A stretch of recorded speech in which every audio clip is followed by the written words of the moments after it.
Apat na dapat iwasan para umasenso. Una is iwasang makinig sa mga excuses mo. Ito yung una pa lang iniisip mo hindi mo na kaya, wala kang time. Talagang hindi natin magagawa ang gusto natin gawin kung sa umpisa pa lang nakikinig na tayo sa excuses natin.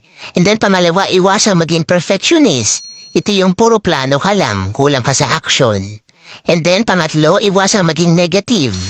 Dapat talaga maging open lang tayo sa mga opportunities. Huwag tayong close-minded. Makinig tayo dun sa mga nagme-mentor sa atin and maging humble tayo matuto. And then pang-apat, iwasang magmadali sa resulta ng mga ginagawa.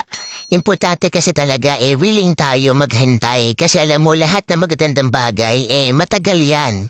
It will take time talaga para dun sa resultang gusto natin mangyari. And lahat na naging successful sila alam yun tuloy-tuloy sa ginagawa nila kaya dun sa period na gumagawa sila natututo sila at nakakagina experience kaya mas nag-i-improve yung skill at mas gumagaling.